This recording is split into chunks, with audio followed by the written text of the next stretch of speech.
चले जाते हैं। अब श्याम सुंदर श्री कृष्ण करते क्या है, वैसे के वैसे बछड़ों के रूप में स्वयं अपने स्वरूप से उसी रूप में प्रकट हो जाते हैं और वैसे के वैसे ग्वाल बाल अपने ही स्वरूप से प्रकट कर देते हैं। इस प्रकार 1 वर्षों तक लगभग ये लीला चलते रही, परंतु कोई ये जान नहीं पाया कि कौन ग्वाल बाल है और कौन है ये बछड़े। परंतु इन बछड़ों को जब बछड़े की माताएं देखती हैं ना, तो बहुत दूर चरने के लिए गई हुई हैं, दौड़ करके इनके पास में आती हैं, अपने स्तन का पान करवाती हैं, दुग्ध का पान करवाती हैं। एक बेटे को जैसे माँ प्रेम करती है, वैसे ही वो अपने बेटे को प्रेम करती हैं।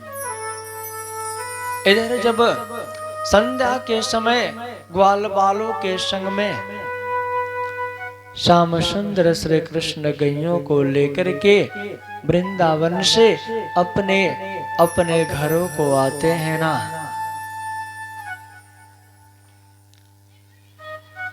नाचत गावत मुरली बजावत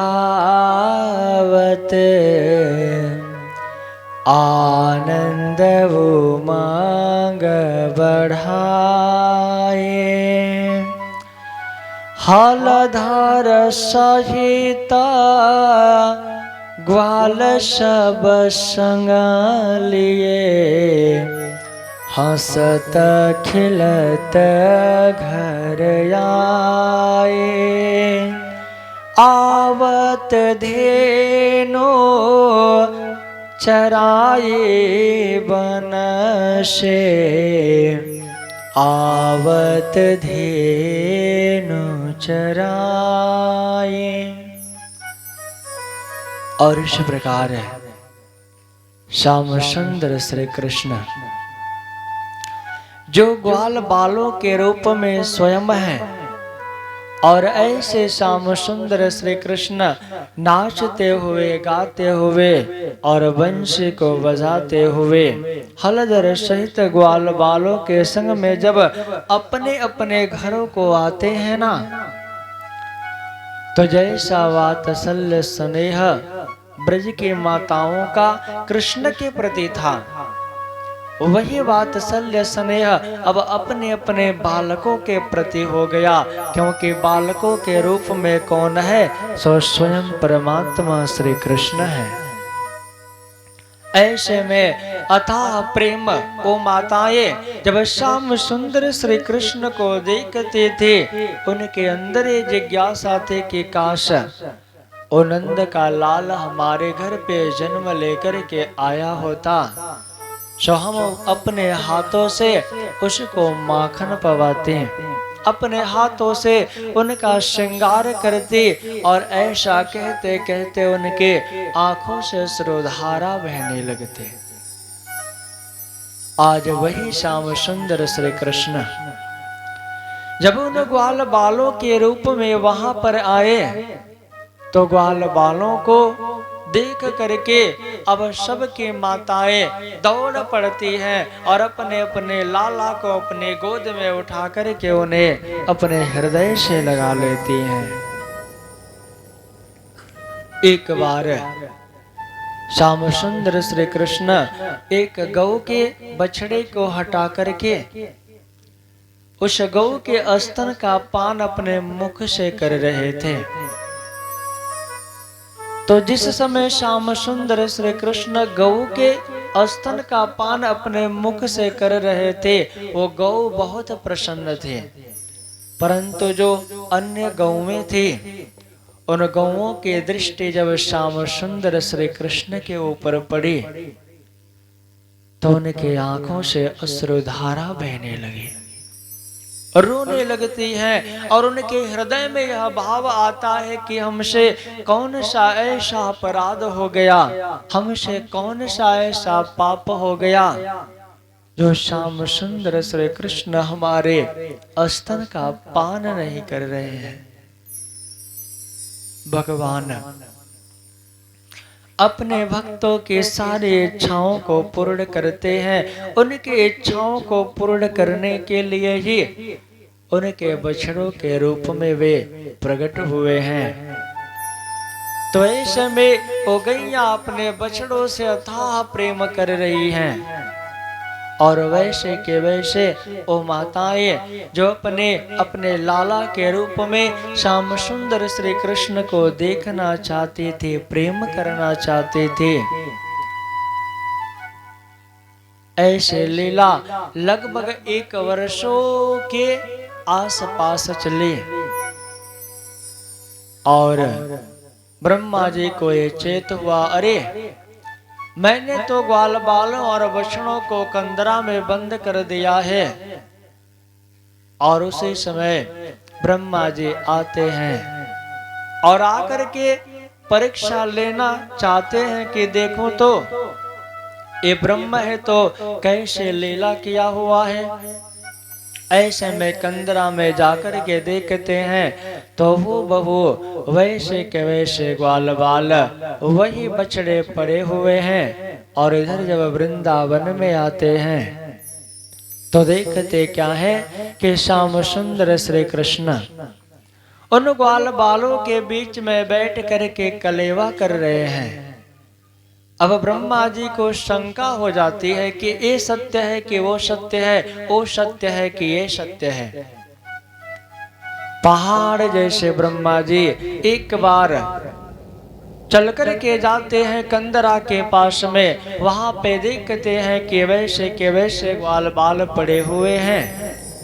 और दूसरी बार चल कर के आते हैं वृंदावन में श्याम सुंदर श्री कृष्ण के पास में, देखते हैं वैसे के वैसे ग्वाल बाल अब श्याम सुंदर श्री कृष्ण के संग में कलेवा कर रहे हैं।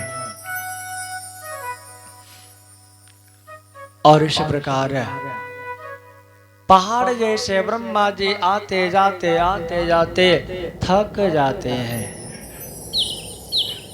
अब ध्यान लगाते हैं तो देखते क्या है, ये तो साक्षात पूर्ण ब्रह्म परमात्मा यहाँ पे प्रकट होकर के अब प्रेममय लीला कर रहे हैं, अपने भक्तों के ऊपर कृपा बरसा रहे हैं। वही ग्वाल बालों के रूप में प्रकट हैं, वही उन गौओं के बछड़े के रूप में प्रकट हैं। अब ब्रह्मा जी की बुद्धि काम करना बंद कर देती है। ब्रह्मा जी विचार करते हैं कि जिस ब्रह्म के जोठन को लेकर के मैं इतनी बड़ी बात बोल दिया कि ब्रह्म यदि होता तो ग्वाल बालों के जूठन को कैसे खाता। इस प्रकार ब्रह्मा जी को पश्चाताप होने लगता है। सोचते हैं कि मैं ऐसा कौन सा कार्य करूं जिसके द्वारा भगवान का जूठन मुझे प्राप्त हो जाए। जब जूठन को लेकर के मैं इतनी बड़ी बात कहा, उसका प्रायश्चित हो जाए। ऐसे में ब्रह्मा जी सोचते हैं कि ग्वाल बालों के संग में ये श्याम सुंदर श्री कृष्ण जो पात्र में भोजन को पा रहे हैं, पवा रहे हैं, भोजन करके जब उठेंगे पात्र में यदि अन्न का एक भी कण बच जाएगा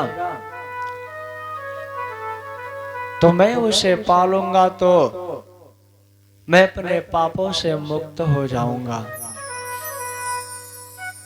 ऐसा सोच करके वो कौवे का रूप धारण करते हैं और जाकर के वो कदम के डाल के ऊपर बैठ जाते हैं।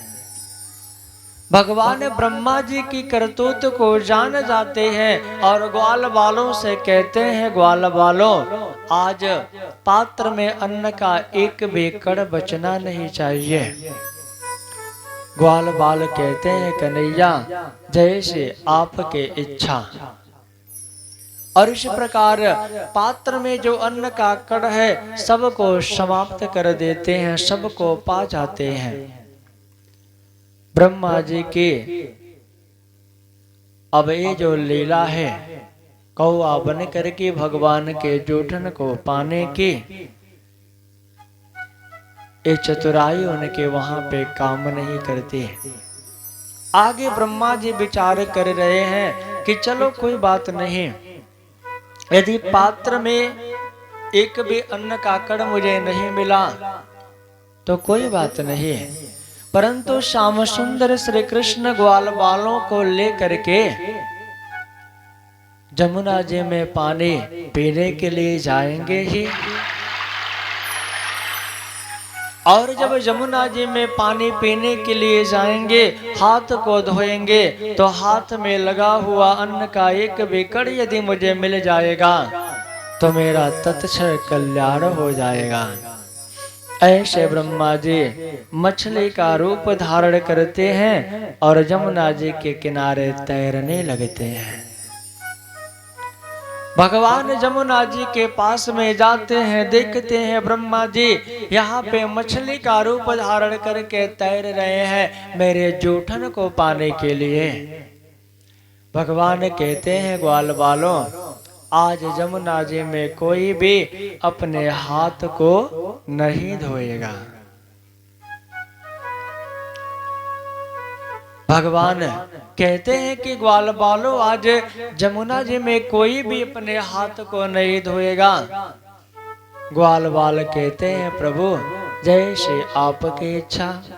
इस प्रकार अनेकों प्रकार से प्रयत्न ब्रह्मा जी करते हैं, परंतु ब्रह्मा जी की बुद्धि फेल हो जाती है, काम नहीं करती, भगवान के जूठन को प्राप्त नहीं कर पाते, जिसे हम प्रत्येक दिन कहते हैं ना, कोटि जतना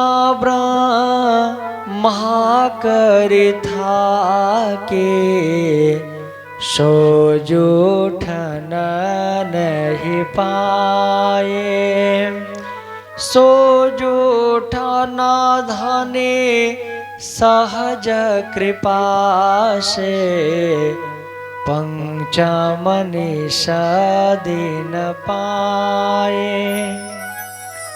ऐसे भगवान के जूठन को पाने के लिए पहाड़ जैसे ब्रह्मा जी बार बार प्रार्थना करते हैं, विनती करते हैं, परंतु भगवान के जूठन को प्राप्त नहीं कर पाते।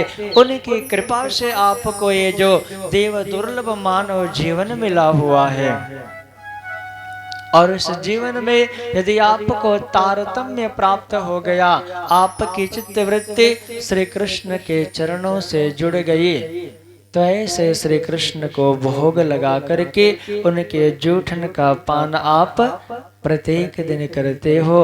अब आप ये बताओ कि आप भाग्यशाली हो या ब्रह्मा जी भाग्यशाली हैं? कौन भाग्यशाली है? आप हो, क्योंकि आप प्रत्येक दिन भगवान को भाव से भोग लगा करके उनके जूठन को पा रहे। वो नाक रगड़ दिए ब्रह्मा जी, परंतु भगवान के जूठन को नहीं पाए।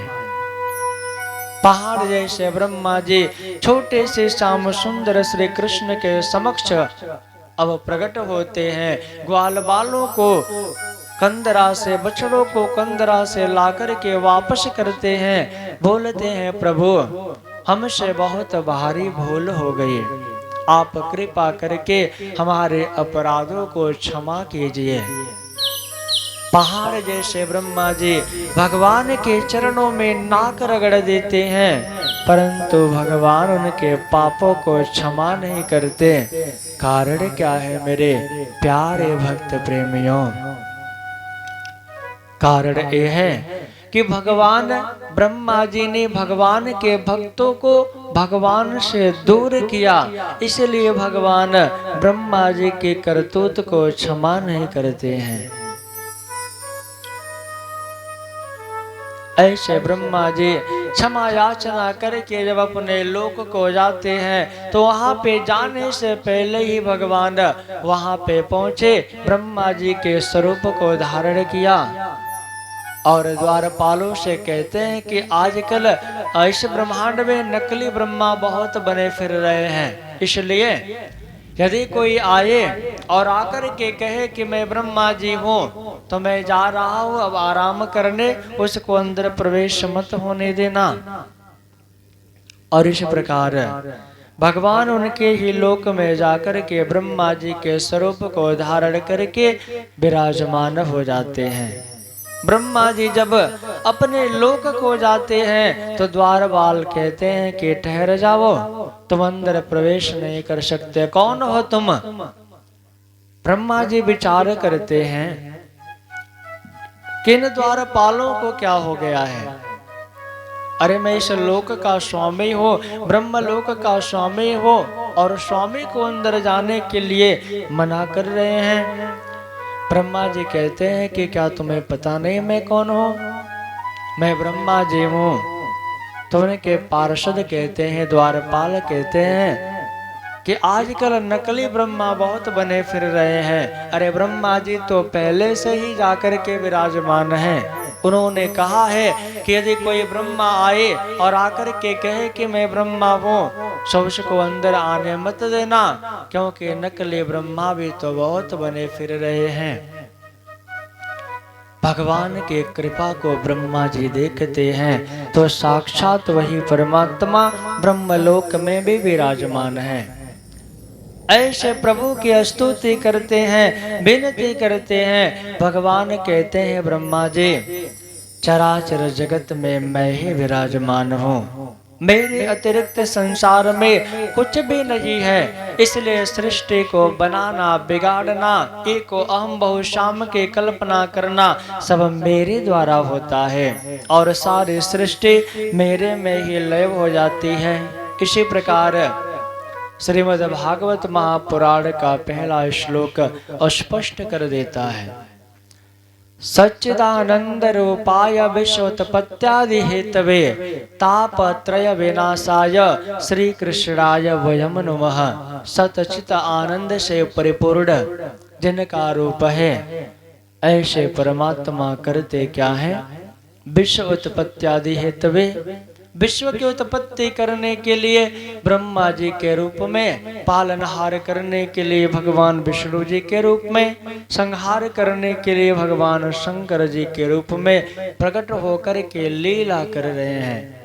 तापत्रय विनाशाय, तीन प्रकार के तापों को नाश करके, दैहिक, दैविक और भौतिक, इन तीनों तापों को नाश करके हमें परम आनंद की अनुभूति करा दे, परम आनंद को परम आनंद को प्राप्त करवा दे, ऐसे परमात्मा को श्री कृष्ण नाम से जाना गया।